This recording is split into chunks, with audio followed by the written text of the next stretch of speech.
ஒரு குரூப்பாக சேர்ந்து அவங்கள அட்டாக் பண்ணி அவங்களுக்கு ஒரு பயத்தை ஏற்படுத்தணும் அப்படின்னு சொல்லி இதில் அவர் பேசியிருக்காரு. இது 100க்கு 100 என்னையும் என்னை சார்ந்த என்னுடைய மக்களுக்கும் அவங்க கீழே போட்டுட்ருக்க கமெண்ட்ஸுக்கும் இது பொருந்துது. திரு சீமான் அவர்களுடைய அவரை நம்ம விமர்சனம் பண்ணல, அவருடைய கருத்து, அவருடைய பிரின்சிபல்ஸ், கொள்கைகளை மட்டும்தான் நாம் விமர்சனம் பண்ணுறோம். சீமான் அவர்கள் பார்த்தீங்க அப்படின்னா விமர்சனத்துக்கு அப்பாற்பட்டவரா? அப்படி யாராவது இந்த உலகத்தில் இருக்காங்களா? புனிதர் சீமான் கேட்டுக்கோங்க. உங்களால் தெலுங்கர் என்று அடையாளப்படுத்தக்கூடிய அருந்ததியினர் அவங்களின் குரலா, என்னுடைய சகோதரர்கள் அருந்ததியினரின் குரலா நான் என்னைக்கும் ஒழிப்பேன். அதன் தொடர்ச்சியாக ஆசாரிகள் உங்களால் தெலுங்கு ஆசாரிகள் என்று அடையாளப்படுத்தக்கூடிய மக்களின் குரலாகவும் என்னாலும் நான் ஒழிச்சுட்டே இருப்பேன். அதுபோல உங்களால் தெலுங்கர் என்று அடையாளப்படுத்தக்கூடிய செட்டியார் சமுதாயத்தினுடைய என் சொந்தங்களுடைய குரலாகவும் நான் ஒழிச்சுட்டே தான் இருப்பேன். உங்களால் தெலுங்கர் என்று அடையாளப்படுத்தக்கூடிய ரெட்டியார் சமுதாயத்தை சேர்ந்த என் சொந்தங்களுக்கான குரலாக நான் ஒழிச்சுட்டே தான் இருப்பேன். உங்களால் தெலுங்கர் என்று அடையாளப்படுத்தக்கூடிய நாயக்கர் சமுதாயத்தை சேர்ந்த சொந்தங்களுக்காக குரலாக நான் ஒழிச்சுட்டே தான் இருப்பேன். கமெண்ட் பாக்ஸில் நூற்றுக்கணக்கான கமெண்ட்ஸ் வந்திருக்கு. எந்த மாதிரி கமெண்ட்ஸு? அநாகரிகமான கமெண்ட்ஸ் வந்துட்டே தான் இருக்குது. அதில் ஒரு சிலதை மட்டும் எல்லாத்தையுமே நான் எடுத்து ரிவீல் பண்ண வேண்டியது இருக்குது. ஆனால் ரிவீல் அப்படின்னா அந்த போட்ட நபரினுடைய பெயரையோ யாரையும் நம்ம குறிப்பிட போகிறதில்ல. அந்த கருத்துக்கு உண்டான பதில் கருத்தை சொல்லி தான் நம்ம இங்கே பேச போகிறோம். அன்பு உறவுகளுக்கு என் பணிவான வணக்கங்கள். இந்த காணொளி ரொம்ப ரொம்ப முக்கியமானது. நீங்கள் முழுமையாக அதை பார்க்கணும் அப்படின்றது என்னுடைய பணிவான வேண்டுகோள். இந்த காணொலியை பார்த்ததுக்கப்புறம் முதல் விஷயம் என்ன அப்படின்னா, நீங்கள் நிறைய பேருக்கு இதை ஷேர் பண்ணுங்கள், பகிர்ந்து நிறைய பேருக்கு ஃபோன் பண்ணி கூட சொல்லுங்கள், இந்த காணொலியை முழுமையாக பாருங்கள் அப்படின்னு சொல்லி உங்கள் கான்டாக்ட்ஸில் இருக்க எல்லாருக்கும், நம்மளுடைய சொந்தங்கள், இந்த வீடியோவை ஷேர் பண்ணுங்கள், நிறைய பேருக்கு பகிருங்க. இது ரொம்ப முக்கியமானது. இது ஏன் முழுமையாக பார்க்க சொல்கிறேன் அப்படின்றது உங்களுக்கு புரியும். இதில் ஃபஸ்ட்டு நான் உங்களுக்கு ஒரு ஆடியோ ப்ளே பண்ணுறேன். ஒரு வீடியோ பாருங்கள். அதாவது ஒரு ஆடியோ வீடியோ கலந்த மாதிரி ஒரு ஸ்க்ரீன் வரும். அதை முழுமையாக பாருங்கள்.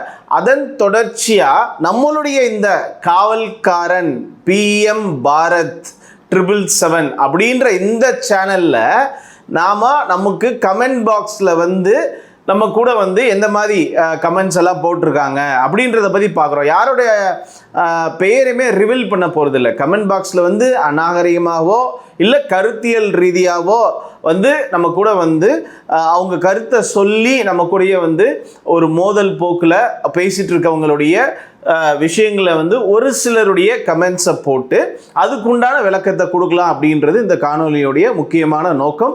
ஆனால் நிச்சயமாக அவங்களுடைய பேரை நம்ம இங்கே எங்கேயும் சொல்ல போகிறதில்ல. ஒரு சில பேர் பல நூறுக்கணக்கான கமெண்ட்ஸ் வந்திருக்குங்க. இப்போ முதல்ல நம்ம பார்க்க போகிறது, நான் சொன்ன மாதிரி நாம் தமிழர் கட்சியிலுடைய சாட்டை துரைமுருகன் அப்படின்றவர் பார்த்தீங்கன்னா என்ன இந்த ஆடியோவில் பேசியிருக்காரு அப்படின்றத முழுமையாக நம்ம கேட்போம். சமூக வலைதளங்களை நாம் தமிழர் கட்சியை பத்தியோ அண்ணன் சீமானை பத்தியோ சீமானை பத்தியோ இல்ல கட்சியில இருக்கிற முக்கியமான ஆட்களை பத்தி யாரை பத்தி எழுதினாலும் ஒரு குரூப் அட்டாக் பண்ணோம் அப்படிங்கிற பயம் உருவாக்கணும். நம்ம ஒரு குரூப் அட்டாக் பண்ணோம் அப்படிங்கிற பயம் உருவாக்கணும். நம்ம அந்த அளவுக்கு வேலை செய்யணும். இப்ப நாம திரு சாட்டை துரைமுருகன் அவர்களுடைய அந்த ஆடியோவை நம்ம கேட்டோம். அவர் என்ன பேசியிருக்காரு அப்படின்றத நம்ம பார்த்தோம். இதில் பார்த்தீங்க அப்படின்னா அவர் சொல்கிறாரு, சமூக வலைதளங்களில் நம்மளுடைய அண்ணன் சீமான் அவர்களையோ இல்லை நம்மளுடைய கட்சி நாம் தமிழரை பற்றியோ இல்லை அந்த கட்சியில் இருக்கக்கூடிய ஒரு சில நபர்களை பற்றியோ யாருனாலும் சரி எந்த ஒரு கருத்து எதிராக சொன்னாலோ அவங்க மீது ஒரு குரூப்பாக சேர்ந்து அவங்கள அட்டாக் பண்ணி அவங்களுக்கு ஒரு பயத்தை ஏற்படுத்தணும் அப்படின்னு சொல்லி இதில் அவர் பேசியிருக்காரு. இது 100க்கு 100 என்னையும் என்னை சார்ந்த என்னுடைய மக்களுக்கும் அவங்க கீழே போட்டுட்ருக்க கமெண்ட்ஸுக்கும் இது பொருந்துது இல்லைங்களா? யார் அவர் சொல்லியிருக்கிறாரு அப்படின்றப்போ அது எனக்கானதா நான் இதை பார்க்குறேன், முழுமையாக எனக்கானது. ஏன் அப்படின்னா திரு சீமான் அவர்களுடைய அவரை நம்ம விமர்சனம் பண்ணல, அவருடைய கருத்து, அவருடைய பிரின்சிபல்ஸ், கொள்கைகளை மட்டும்தான் நாம் விமர்சனம் பண்ணுறோம். அந்த வகையில் இவர் பேசின இந்த ஆடியோ முற்றிலும் எனக்கு பொருத்தமாக இருக்கு. அதன் தொடர்ச்சியா நாம் தமிழர் கட்சி, நாம் தமிழர் அப்படின்ற பெயர் எப்படி உங்களுக்கு கொடுக்கலாம் அப்படின்னு சொல்லி தேர்தல் ஆணையத்திடமே நம்ம கேட்கணுங்க அப்படின்ற அளவுக்கு நான் ஒரு காணொளி போட்டிருக்கேன். ஆகினால இவர் சொன்ன இந்த பேச்சு எனக்கு இந்த 2வது விஷயத்துக்குமே முற்றிலும் பொருந்தது. 3வது, அதில் இருக்கக்கூடிய நபர்களை பற்றின விமர்சனத்திற்கு பதில் விமர்சனம்னு சொல்லலை, உடனே அட்டாக் பண்ணணும் அப்படின்னு சொல்லி அவரை சொல்கிறாரு. அப்படி பார்க்கும் பட்சத்தில் இந்த 3 விஷயமுமே எனக்கு முற்றிலும் பக்காவாக பொருந்தக்கூடிய விஷயமா நான் பார்க்குறேன். இதை நான் ஏன் எடுத்து நான் சொல்கிறேன் அப்படின்னா, நம்மளுடைய சொந்தங்கள் பார்த்தீங்கன்னா ஃபஸ்ட்டு நல்லா தெரிஞ்சுக்கணும். இதன் தொடர்ச்சியாக நம்மளை கருத்தியல் ரீதியாக எதிர்க்கணுன்ற எண்ணம் அவங்களுக்கு வரணுன்றது ரெண்டும் மிக்ஸ் பண்ணி தான் இந்த கருத்தை நான் சொல்லிட்டு இருக்கேன். இந்த காணொலி மூலமா நான் ஒரு சில கருத்துக்களை பகிரணும் அப்படின்னு நான் நினைக்கிறேன். இதில் பார்த்தீங்க அப்படின்னு சொன்னால், நாம் இதை சொல்கிறப்போ அவர் குரூப்பாக அட்டாக் பண்ணணும், பயமுறுத்தணும், வலைதளங்களில், யூடியூப்பில் அப்படின்னு சொல்கிறாரு. நான் என்ன கேட்குறேன், நாம் தமிழர் கட்சி நமது சீமான் அவர்கள் பார்த்தீங்க அப்படின்னா விமர்சனத்துக்கு அப்பாற்பட்டவரா? அப்படி யாராவது இந்த உலகத்தில் இருக்காங்களா? புனிதர் சீமான் அந்த மாதிரி விமர்சனத்துக்கு முழுமையாக அப்பாற்பட்டவரா சீமான்? இல்லை. ஏன்னா அந்த கட்சியை சேர்ந்த நிர்வாகி ரீசெண்டாக தான் நம்ம கிருஷ்ணகிரி தனியார் பள்ளியில் முன்னாள் நிர்வாகி அந்த பிரச்சனை என்சிசி கேம்ப்பு பாலியல் பிரச்சனை வந்தோடனே அவரை கட்சியிலேருந்து நீங்கள் பதவியிலேருந்து எடுத்துட்டீங்க, அவரும் இறந்துட்டார். அவன் இறந்துட்டா இல்லைங்களா? உங்களை நீங்கள் ஏற்கனவே சொன்ன மாதிரி நான் சொல்லக்கூடாது. அந்த வகையில் பார்க்குறப்போ யாருமே எந்த இடத்துலையுமே விமர்சனங்களுக்கு அப்பாற்பட்டவர் கிடையாது. ஒருத்தருடைய பார்வையில் ஒன்று, இன்னொருத்தர் பார்வையில் வேற ஒன்று. அப்படி பார்க்குறப்போ நாம் என்ன சொல்லணும், நீங்கள் எப்படி அட்வைஸ் கொடுக்கணும்னா, யாருனாலும் விடாதீங்க, கருத்தியல் ரீதியாக பதிலாக ஒரு கருத்தை சொல்லுங்க, நம்மளுடைய இடத்த புரிய வைங்க, நம்மளுடைய நிலைப்பாட்டை தெரிய விடுங்க, தெளிவுபடுத்துங்க. அப்படி இல்லை இது பண்ணணும். இப்போ நான் என்னுடைய சொந்தங்கள் இருக்கிறாங்க, இத்தனை லட்ச என் வீட்டு பெண்கள், தாய்மார்கள், எல்லாருக்கும் இளைஞர்கள் எல்லாருக்கும் நான் என்ன சொல்கிறேன், கருத்தியல் ரீதியாக கரெக்டாக பதில் சொல்லுங்கள். வேற எந்த அநாகரிகமான ஒரு சின்ன வார்த்தையும் இங்கே பயன்படுத்தக்கூடாது. உடனடியாக உங்களை பார்த்தீங்கன்னா அதுலேருந்து ரிமூவ் பண்ணிடுவேன் அப்படின்னு சொல்லி நான் சொல்கிறேன். அப்படி பார்க்குறப்போ நான் என்ன கேட்குறேன், இந்த கருத்தியல் ரீதியான மோதலை நீங்கள் வலியுறுத்துறதை விட்டுட்டு இந்த மாதிரி சொல்கிறதன் மூலியமா அவங்க மேலும் மேலும் என்ன ஆவாங்கன்னு கேட்டிங்கன்னா, அவங்க ஏற்கனவே செஞ்சுட்டு இருக்குது சரி அப்படின்ற எண்ணம் அவங்களுக்கு அதிகமாக வந்துட்டே இருக்குது. அதனால் நான் சொல்கிறது நம்ம மக்கள்கிட்ட புரிய வைங்க. அதே தான் நீங்களும் சொல்லணும். இல்லை இது பார்த்தீங்கன்னா இது வேறு மாதிரியான ஒரு போக்கை இன்னும் அதை உங்களுக்கு ஸ்ட்ராங் பண்ணும், அதை உற்சாகப்படுத்தும். உங்களுடைய பேச்சின் விளைவாக பயம் அப்படின்றது துளி கூட கிடையாதுங்க. நான் எந்த இடத்துலையும் சமரசமும் இல்லை, துளியும் அச்சம் இல்லாமல் ஒவ்வொரு கருத்தையும் நான் சொல்லிட்டு இருக்கேன். இதில் பயமுறுத்துறதுக்கு என்ன இருக்குது? பயமுறுத்தி என்ன ஆக போகுது? பயமுறுத்த முடியாது, யாருனாலையும் பயமுறுத்த முடியாது. அப்படி பயந்து போகிறதுக்காக நாம் இங்கே இல்லை அப்படின்றதையும் நான் சொல்லிக்கிறேன். இதில் பார்த்தீங்கன்னா எப்பயுமே நான் சொல்கிறேன், என்னுடைய மக்களின் குரலாக எல்லா இடத்துலும் ஒழிச்சிட்டே இருக்கணுன்றது தான் எங்களுடைய எண்ணம். என்னுடைய எண்ணம், என் மக்களுடைய எண்ணம். அவங்க முழுமையாக இதை செய்யுங்க அப்படின்னு ஆதரவு கொடுத்ததன் விளைவாக தான் நம்ம இதை செஞ்சுட்டும் இருக்கோம் அப்படின்றதையும் நான் ஞாபகப்படுத்துகிறேன். இதில் இன்னொரு விஷயம் பாருங்கள், உங்களால் இப்போ என் மக்கள் இருக்கிறாங்க, அவங்க அவங்களுக்கான விஷயங்களை பேசணும். ஏன்னா அவங்களுடைய ஃபீலிங்ஸை நம்ம வெளிக்கொண்டு வரணும், அது உங்களுக்கு புரிய வைக்கணும். இது நியாயம்தான். எந்த ஒரு இடத்துலையும் அநாகரிகமாகவோ ஒரு தவறுதல் இவங்க செய்கிறதில்லை. ஏன்னா உங்களால் தெலுங்கர் என்று நல்லா கேட்டுக்கோங்க, உங்களால் தெலுங்கர் என்று அடையாளப்படுத்தக்கூடிய அருந்ததியினர், அவங்களின் குரலா, என்னுடைய சகோதரர்கள் அருந்ததியினரின் குரலா நான் என்னைக்கும் ஒழிப்பேன். அதன் தொடர்ச்சியாக ஆசாரிகள் உங்களால் தெலுங்கு ஆசாரிகள் என்று அடையாளப்படுத்தக்கூடிய மக்களின் குரலாகவும் என்னாலும் நான் ஒழிச்சிட்டே இருப்பேன். அதுபோல உங்களால் தெலுங்கர் என்று அடையாளப்படுத்தக்கூடிய செட்டியார் சமுதாயத்தினுடைய என் சொந்தங்களுடைய குரலாகவும் நான் ஒழிச்சிட்டே தான் இருப்பேன். உங்களால் தெலுங்கர் என்று அடையாளப்படுத்தக்கூடிய ரெட்டியார் சமுதாயத்தை சேர்ந்த என் சொந்தங்களுக்கான குரலாக நான் ஒழிச்சிட்டே தான் இருப்பேன். உங்களால் தெலுங்கர் என்று அடையாளப்படுத்தக்கூடிய நாயக்கர் சமுதாயத்தை சேர்ந்த சொந்தங்களுக்காக குரலாக நான் ஒழிச்சிட்டே தான் இருப்பேன். இதில் எந்த சமரசமும் இல்லை. நாங்கள் எங்களுடைய உரிமையை கேட்குறோம், எங்களுக்கான பிரச்சனையை ஒரு எப்படி சொல்கிறது, ஒரு ரிசர்வேஷனோ இல்லை என்னுடைய பெண்கள், என்னுடைய வந்து தாய்மார்கள் அவங்களுக்கு ஏற்படக்கூடிய ஒரு பேருந்துலேயோ இல்லை வந்து ஒரு வெளி இடங்கள்லையோ ஒரு பாதுகாப்பு அற்ற சூழல் இருக்கும் பட்சத்தில் அது எதனால் வருதோ அதை பற்றி பேசக்கூடிய குரலாகவும் என்னாலும் ஒழிச்சிட்டே தான் இருப்போம். அப்படி இல்லை, இதில் வந்து எந்த மாற்று கருத்தும் இல்லை, இதில் சமரசமும் இல்லை. நாங்கள் தொடர்ந்து இந்த விஷயத்தை நான் பேசிட்டு தான் இருக்க போகிறேன். ஏன்னா எங்களுடைய இந்த யூடியூப் சேனல் மூலிமா நான் பேசுகிறது மட்டும் இல்லைங்க, எங்களுடைய பொதுக்கூட்டங்களில் வந்து பாருங்கள், வெளியே நடக்கும் இல்லையா, பொதுமக்களுக்கு மத்தியில் நடக்கக்கூடிய பொதுக்கூட்டங்களில் நான் எப்படி பேசுவேன் அப்படின்றதையும் வேணா நான் வீடியோ போட்டு காட்டுறேன். அங்கெல்லாம் வந்து பார்த்தீங்க அப்படின்னு சொன்னால் ஒவ்வொரு கேள்விக்கும் அந்த ஸ்பாட்டில் பதிலை சொல்லி மக்களுக்கு உண்டான சரியான வழி நடத்துவதன் பேரில் தான் நம்ம கொண்டு போயிட்டுருக்கோம். ஓகே, இப்போ நீங்கள் ஒரு ஆடியோ வந்து ரிலீஸ் பண்ணி அந்த ஆடியோ லீக் ஆகிருக்குன்னு சொல்கிறாங்க. அதில் வந்து திரு சாட்டை துரைமுருகன் அவர்கள் வந்து அவர் ஒரு இன்ஸ்ட்ரக்ஷன் கொடுக்குறாரு, இப்படி தான் நம்ம வந்து நடந்துக்கணும் அப்படின்னு சொல்லி. அதன் தொடர்ச்சியாக நம்ம நிறைய விஷயங்கள் பார்த்தோம். அந்த ஆடியோவின் தொடர்ச்சியாக அதை ஃபாலோ பண்ணுற விதத்தில் ஒரு சிலர் நம்மளுடைய கமெண்ட் பாக்ஸில் நூற்றுக்கணக்கான கமெண்ட்ஸ் வந்திருக்கு. எந்த மாதிரி கமெண்ட்ஸு? அநாகரிகமான கமெண்ட்ஸ் வந்துகிட்டே தான் இருக்குது.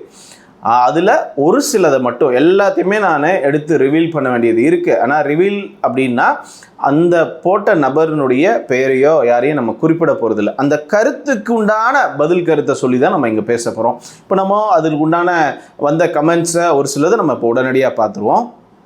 ஒரு 6-7 கமெண்ட்ஸ்னு வச்சுக்கோங்க. இதில் ஒரு நண்பர் வந்து போட்டிருக்காரு நம்மளுடைய சேனலில் வந்து கமெண்ட் பாக்ஸில், 15% வாழலாம், ஆனால் தமிழனை ஆள்வது என்பது தமிழ் குடிகள் சண்டை போடும் காலம் வரையில்தான் அப்படின்னு சொல்லியிருக்காரு. அதாவது தமிழ் குடிகள் வந்து சண்டை போடுற வரைக்கும் தான் நீங்கள் வாழலாம் அப்படின்றதே இங்கே எடுபடும், அதுக்கப்புறம் அதுக்கு கூட இங்கே வாய்ப்பு கிடையாது அப்படின்றத குறிக்குது. அன்பு நண்பரே, நீங்கள் இதை சொல்கிறதுக்கு உங்களுக்கு யார் உரிமையை கொடுத்தா? இந்திய அரசியலமைப்பு சட்டம் சொன்னது பிரகாரம் நாம் என்ன செய்யணுமோ, எப்படி நம்ம வாழணுமோ, எப்படி நம்மளுடைய உரிமையை பெறணுமோ அதை போராடி பெற்றுக்கொண்டு இருக்கிறோம், இனிமேலும் பெறுவோம். ஆனால் இந்த விஷயம் அவர் துரைமுருகன் அவர்கள் சொன்னது போல் அதை வெளிப்படையாக அவங்க சொல்கிற விதமாக தான் இதில் இருக்குது. இப்போ இருக்கக்கூடிய இந்த சண்டைகளுக்கு மத்தியில் மட்டும்தான் இந்த விஷயம், இதுக்கப்புறம் நீங்களே யோசிச்சுக்கோங்க அப்படின்னு ஒரு த்ரெட்டன் பண்ணுற மாதிரி ஒருத்தர் வந்து ஒரு பதிவை வந்து போட்டிருக்காரு. இதை வந்து நம்ம அடுத்து பார்த்திங்கன்னா, தமிழர்களை சுற்றி நடக்கும் அத்தனை பிரச்சனைகளுக்கும் வடுக திராவிட தெலுங்கு பாளையக்கார வந்தேரி கூட்டம்தான் காரணம், இது முற்றிலும் உண்மை அப்படின்னு. எனக்கு புரியல நண்பரே, எனக்கு புரியல. இந்த நாட்டுக்காக, இந்த மொழிக்காக ஒவ்வொரு இடத்துலையும் வந்து பார்த்திங்கன்னா, ஏன்னா அவர் திரு பா ரஞ்சித் அவர்கள் வந்து கபாலி படத்தில் நினைக்கிறேன், எங்கு பிறந்தா நமக்கு என்னடா, தமிழனுக்காக நிற்கிறவன் தமிழண்டா அப்படின்னு சொல்லிட்டு போயிட்டார். இது என்ன அப்படின்னு பார்த்தீங்கன்னா, நமக்கே புரியாத ஒரு விஷயத்த திரும்ப திரும்ப திரும்ப இங்கே மணலை கொள்ளையடிக்கிறவங்க, மலைகளை கொள்ளையடிக்கிறவங்க, வளங்களை சூறையாடுறவங்க, நிலத்துக்கண்ணியில் போர் போட்டு தண்ணி எடுக்கக்கூடியவங்க, இதில் கார்ப்பரேட் இருக்கலாம், அரசியல்வாதிகள் இருக்கலாம், பல தனிப்பட்ட நபர்கள் இருக்கலாம், எவ்வளோ பேரெல்லாம் விட்டுட்டு இங்கே நடக்கக்கூடிய விஷயங்களுக்கு நீங்கள் தான் காரணம்னு எவ்வளோ வன்மத்தை இவர் கொட்டுறாரு பார்த்தீங்களா. இருக்கட்டும், சந்தோஷம், பரவாயில்ல, பார்ப்போம். அடுத்து ஒருத்தர், இங்கு பிறப்பினும் தெலுங்கனே. ஓ, ஏற்கனவே அவர் ரஞ்சித் அவர்கள் சொன்னது தான் நான் சொல்கிறேன். எங்களை நாங்கள் அடையாளப்படுத்தணும்னு நினச்சி இவ்வளோ நாளாக இந்த ஒரு மொழியின் மீது ஆர்வத்தோடு முதல்ல விஜயதசமிக்கு ஸ்கூலுக்கு போகிறப்ப என் நாக்கில் ஆனா அப்படின்னு போட்டு தான் எனக்கு வந்து ஆரம்பித்தாங்க. என்னுடைய முதல் எழுத்து அதுதான். ஸோ அப்போது அதை நான் நேசிக்கிறேன், அதை நான் விரும்புகிறேன். திடீர்னு வந்து இப்படி சொல்கிறப்போ, இல்லைங்க எங்களுக்கு தெலுங்கு பேச தெரியாது, எழுத தெரியாது, வாசிக்க தெரியாது, ஒரு சில இடங்களில் பேசுகிறாங்க, ஏன் நம்ம இங்கிலீஷ் பேசுகிறது இல்லையா, வெளிநாட்டு பாஷை பேசுகிறது இல்லையா, அப்படி நினச்சிக்கோங்க, அதையும் வந்து காலப்போக்கில் விட்டுருவாங்க, அவங்க வந்து இப்படி தான் நினச்சி வாழ்ந்துட்டு இருக்காங்க, தமிழர்களை நினச்சி தான் வாழ்ந்துட்டு இருக்காங்கன்னு. இவங்க திரும்பவும் தெலுங்கு பேச தெரியாத தெலுங்கர்னு வச்சுக்கலாமா? இப்போ உங்களுக்கு என்ன தான் வேணும், என்ன தான் பிரச்சனை? நல்லா கேட்டுக்கோங்க. எங்களுக்கு இந்த விதமான கருத்தை தாங்கி பிடிக்கக்கூடிய யாராக இருந்தாலும் சரி, ஒட்டுமொத்த எல்லா ஆளுங்கட்சி எதிர்கட்சி இந்த உலகமே திரண்டு வந்தாலும் சரி, எந்த இடத்துலையும் சமரசம் இல்லாமல் எதிர்ப்போம், துணிஞ்சு எதிர்ப்போம். இந்த இடத்துல விட்டு கொடுக்கவே மாட்டோம். நீங்கள் சொல்கிறதுனால நான் ஏற்றுக்க வேண்டியதில்லை, நீங்கள் சொல்ல வேண்டியதுக்கு, நீங்கள் இந்த விஷயத்தை என்னைய வந்து நீங்கள் ஒரு தெலுங்கர்னு அடையாளப்படுத்துறதுக்கு நீங்கள் யார், உங்களுக்கு யார் அந்த உரிமையை கொடுத்தாங்க? அன்பு நண்பரே, உங்களிடத்தில் நான் கேட்குறேன், இந்த உரிமையை உங்களுக்கு யார் கொடுத்தது அப்படின்னு. பரவாயில்ல, இருக்கட்டும். அடுத்து, உங்கள் தாய்மொழியை சொன்னால் ஏன் இவ்வளவு கோபம் வருகிறது? மிருகங்கள் கூட தன் மொழியில் வாழுகின்றன. நல்லது தான், கரெக்டு தான். இப்போது நான் வந்து இங்கே இருந்துட்டேன், இத்தனை வருஷமாக இருந்துட்டேன், எனக்கே நினைவு இல்லை என் மொழியை. நீங்கள் வந்து அதை அடையாளப்படுத்தணும்னு நினைக்கிறப்ப சரி அடையாளப்படுத்திக்கிறதுல என்ன இருக்குது அப்படின்னா, அதுக்கு பின்னாடி ஒரு அடக்குமுறை இருக்குல்ல.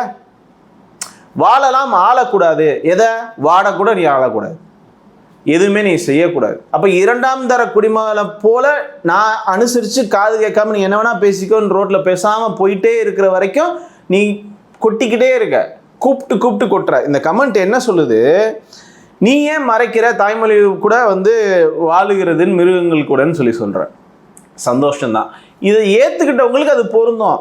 நான் ஏற்றுக்கலை, இப்போ நீ சொல்கிறனால நான் ஏற்றுக்கணுமா அப்படின்னு நீ சொல்கிறதுக்காக நான் ஏற்றுக்கிட்டா என்னையே நான் ஏமாற்றிக்கிறதுக்கு சமம். அதனால் இதை ஒத்துக்க முடியாத அன்பு நண்பரே, இது உங்களுடைய கருத்து, இது நான் உடன்படலை. இது வந்து பார்த்தீங்கன்னு சொன்னால் ஒரு சில பேர் இதில் உடன்பட்டாலும் பரவாயில்லை, படலைனாலும் பரவாயில்லை. நீங்கள் ஏன் வந்து நாட்டினுடைய வளர்ச்சியோ இல்லை 1000 பிரச்சனைகள் இருக்குது, அதை விட்டுட்டு முழு மூச்சாக எதிர்க்கிறது மட்டுமே, எங்களை எதிர்க்கிறது மட்டுமே முழு நேர வேலையாக பார்க்குறதுனுடைய காரணம் என்ன அப்படின்னு எங்களுக்கு தெரியல அன்பு நண்பரே.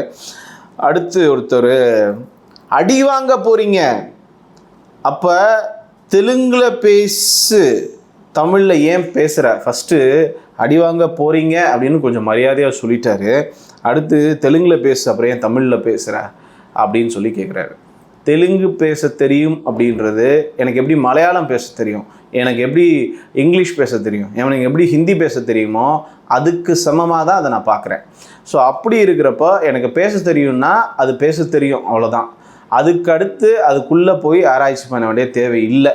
எனக்கு புரியலைங்க. அதாவது திராவிடர்கள் அப்படின்னு நம்ம ஒரு 4 ஸ்டேட்டை நம்ம எடுத்துக்கிட்டோம் அப்படின்னு சொன்னால் அது அந்த மொழி எல்லாமே தமிழ் மொழியிலேருந்து வந்தது தான், உங்களுக்கு தெரியாது இல்லை. அப்படி பார்க்குறப்போ நீங்கள் அடையாளப்படுத்தக்கூடிய ஒரு மலையாளி, தெலுங்கர், இல்லை கன்னடர், யாராக வேணா இருக்கட்டும், அவங்க கூட ஆதி தமிழர் தான் இல்லைங்களா? தமிழ்லேருந்து தானே எல்லா மொழியும் வந்துச்சு, அதுலேருந்து தானே பிறந்துச்சு, வந்துச்சு, வளர்ந்துச்சு. அப்படி இருக்கிறப்போ ஒன்றும் இல்லைங்க. இந்த தென் இந்தியா இந்த இது ஃபுல்லுமே பார்த்திங்கன்னா நம்மளுடைய நெத்தி, நாடி, கண்ணினுடைய அமைப்புலேருந்து ஆரம்பித்து எல்லாமே வந்து பார்த்திங்கன்னா ஒரே மாதிரி இருக்கும். இதில் வந்து நிறைய சயின்டிஃபிக்கல் ப்ரூஃப் இருக்குது. இப்போது திருப்பதியில் இருக்கக்கூடிய தமிழர்களை நம்ம நிராகரிச்சிட முடியுமா? இல்லை மெட்ராஸில் இருக்கக்கூடிய தெலுங்கர்கள்னு நீங்கள் சொல்லக்கூடியவங்கள நம்ம நிராகரிச்சிட முடியுமா? அப்படி இருக்கிறப்போ இதை புவியியல் ரீதியாக நம்ம வந்து ஒரு லைன் வந்து நம்ம மார்க் பண்ணி அப்படி நம்ம பிரிச்சுட்டோன்னு சொன்னால் அங்கே உள்ளவங்கலாம் அங்கே உரிமை கேட்குங்க. ஒன்றும் இல்லைங்க, நம்ம இலங்கையை சேர்ந்த தமிழ் சொந்தங்களோ, இல்லை தமிழகத்தில் இருக்கிற தமிழ் சொந்தங்களோ, இல்லை ஆந்திராவில் இருக்கக்கூடிய தெலுங்கு உறவுகளோ இங்கேருந்து அமெரிக்கா போகிறாங்க, அந்த அரசியலமைப்பு சட்டத்தின் பிரகாரம் எனக்கான உரிமையை கொடுன்னு அவங்க சண்டை போடுறது நியாயம் இல்லையா, தவறா? அப்படி இருக்கிறப்போ நம்மளுடைய அரசியலமைப்பு சட்டத்தின் பிரகாரம் மக்களுடைய முழு ஆதரவோடு எல்லாரோடையும் சமரசமாக ஒற்றுமையாக நாட்டுக்காக இந்த மாநிலத்துக்காக உழைச்சிட்ருக்கப்போ நீங்கள் தனியாக ஒரு முத்திரை குத்தி ஒரு வன்மத்தை எல்லார் மத்தியிலும் ஏற்படுத்துகிறத என்னால் ஏற்றுக்கொள்ள முடியாது. அதை விடவே மாட்டோம், அதை தொடர்ந்து நான் செய்வேன். அதுக்குண்டான பதிலையும் நான் இந்த மாதிரி கமெண்ட்ஸ் வாசிக்கிறது மூலிமா நான் சொல்லிகிட்டே வரேன். அடுத்து பார்த்தீங்க அப்படின்னு சொன்னால், தமிழ்நாட்டை தமிழன் ஆளும் காலம் வந்துவிட்டது, வந்தேரி தெலுங்கனே, உன் பேச்சை தமிழ் மக்கள் நம்பி ஏமாற மாட்டார்கள் அப்படின்னு சொல்லி ஒருத்தர் போட்டிருக்காரு. அதாவது நான் என்ன சொல்கிறேன், யாரும் நம்பி ஏமாற வேண்டாம்.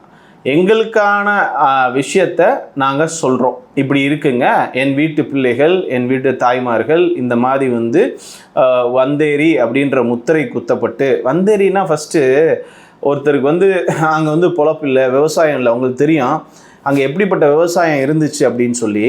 இங்கே வந்து ஒரு படையெடுப்பு நடந்து இந்த இடத்துக்கு வந்து பிடிச்சி இங்கே அப்படியே தங்கி இங்கேயே வாழ்ந்து இந்த நாட்டுக்காக வந்து உழைப்புகளை கொடுத்து 400 வருடம் முடிஞ்சதுக்கப்புறம் புதுசாக வந்து நீ வந்தேரின்னு சொல்லக்கூடிய கருத்தை ஒரு சிலர், அதுவும் குறிப்பாக ஒரு சில கட்சியை சேர்ந்தவங்க முழு நேர வேலையாகவே எடுத்து பார்க்குறப்போ அவங்களுக்கான பதிலை நான் இந்த இடத்துல சொல்லணும்னு விருப்பப்படுறேன். இப்போ நீங்கள் சொல்கிற மாதிரி நான் உடனே அக்செப்ட் பண்ணிக்கிறேன், ஆமாங்க நாங்கள் வந்து தெலுங்கர்கள் தான் அக்செப்ட் பண்ணிட்டா உங்களுக்காக அக்செப்ட் பண்ண மாதிரி இருக்கும். மக்கள் யாரும் அப்படி சொல்லலையே, மக்கள் யாரும் அப்படி பிரித்து பார்க்கலையே, மக்கள் யாரும் எங்களை தேர்ந்தெடுக்கிறப்போ அப்படி பார்க்கலையே.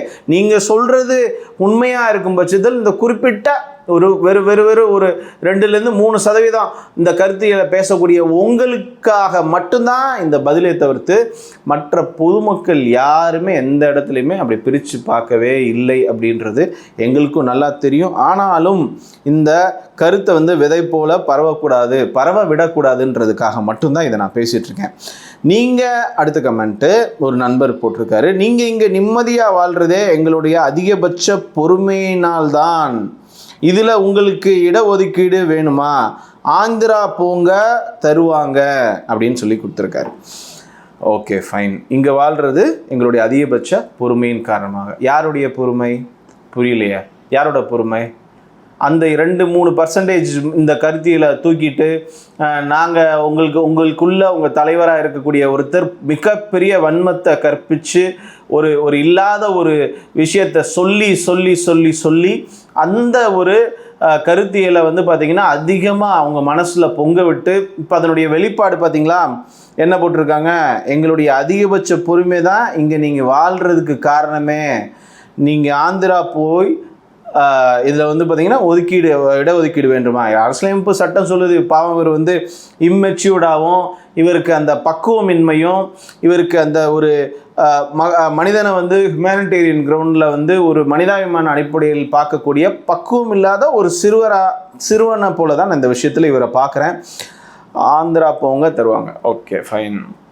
இப்போ நீங்கள் சொல்கிறதுக்காக நான் வந்து சரி ஓகே நான் ஆந்திரா போகிறேன், இல்லை எனக்கு வந்து தெலுங்கில் வந்து ஆனாவனா கற்றுக்கொடு, எனக்கு தெரியாது, அப்போ நான் தெலுங்கு என்னை முத்திரை கொடுத்தா எனக்கு வாசிக்க கற்றுக்கொடு, எழுத கற்றுக்கொடுன்னு சொல்லி நான் என்னை அக்செப்ட் பண்ணிட்டு சூழ்ச்சி வலையில் நான் விழுந்து எனக்கான நான் வாழ்ந்துட்டுருக்க அடையாளத்தை நான் மாற்றணுன்ற தேவையில்லை. குடியை மாற்றாத இனத்தை மாற்றாதன்னு நீங்கள் சொல்கிற விஷயத்த நான் இந்த காணொலி வாயிலாக உங்களுக்கு பதில் சொல்கிறதோடு மட்டும் இல்லாமல் என்னுடைய சொந்தங்களுக்கும் இந்த இடத்துல ட்ரிகர் ஆகாதீங்க.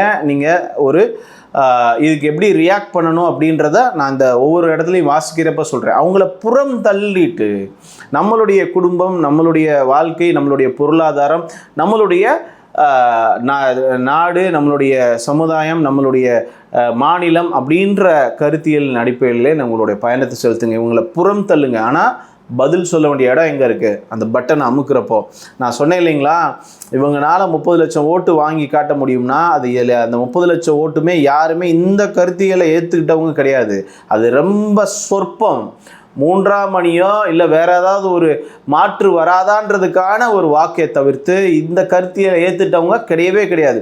நாம் தனியாக நின்று 50 லட்சத்துலேருந்து 1 கோடி வாக்கு வாங்கி காட்ட முடியும், அது ஒரு பெரிய மேட்ரே கிடையாது. எல்லாத்தையும் தவிர்த்து தனியாக நின்று இதை செஞ்சு காட்ட முடியும், இது ஒரு மேட்ரே கிடையாது. அப்படி இருக்கிறப்போ இந்த விஷயத்தில் வந்து நம்ம அஃபண்ட் ஆகாமல் இதை வந்து பக்குவமாக கிளியராக மற்ற நம்மளோட சகோதரராக நம்மளை வந்து நடத்தக்கூடிய அனைத்து சமுதாயத்தினுடையும் இணக்கமாக அவங்க எல்லாரும் நமக்கு தேவை, நம்மவும் அவங்க எல்லாருக்குமே தேவை. அந்த வகையில் நம்ம வந்து ஒரு சுமூகமான ஒரு விஷயத்தை வந்து நமக்குள்ளே வந்து பேசி இன்னும் நிறைய கமெண்ட்ஸ் இருக்குது, நம்ம பார்த்துட்டே போகலாம், அடுத்தடுத்த வீடியோவில் நம்ம பார்க்கலாம். ஸோ அப்படி பார்க்குறப்போ முதல்ல போட்ட அந்த வீடியோ அவர் வந்து பேசின மாதிரி இவங்க வந்து என் மேலே வந்து மிகப்பெரிய வந்து ஒரு தாக்குதலை தினந்தோறும் நடத்திட்டுருக்காங்க.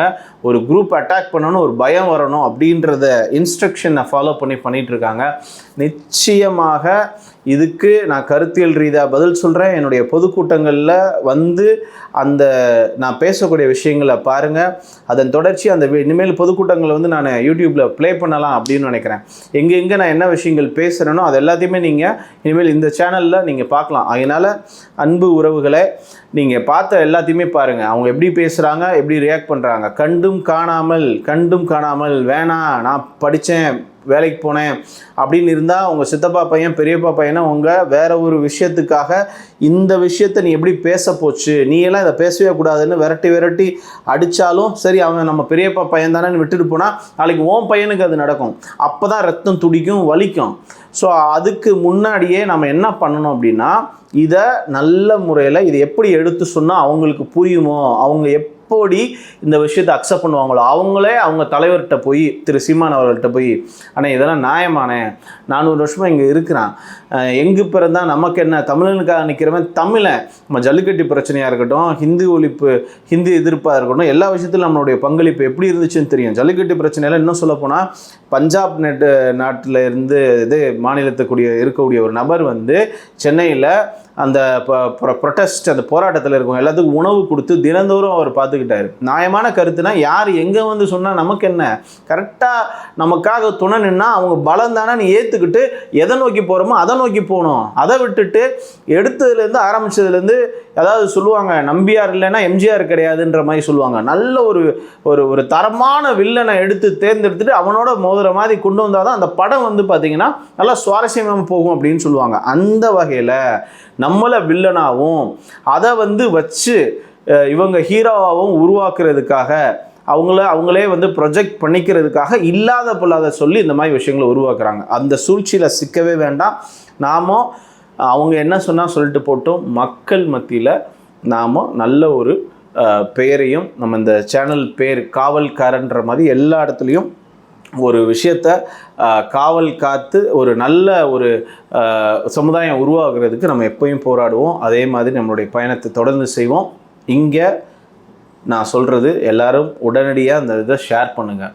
உங்களுக்கு தெரியல என்ன நடந்துகிட்ருக்குன்னு தெரியல, இவ்வளோ பெரிய வன்மத்தை ஒரு குறிப்பிட்ட பேர் வந்து பரப்பி அதை பெருசாக்கிட்டு இருக்காங்க. இந்த இடத்துல நம்ம எல்லாரும் ஒன்று கூடி மிகப்பெரிய முத்திரையை குத்தி நம்ம யாருன்றதை காட்டணும், நம்மளுடைய எதிர்ப்பை பதிவு பண்ணணும்.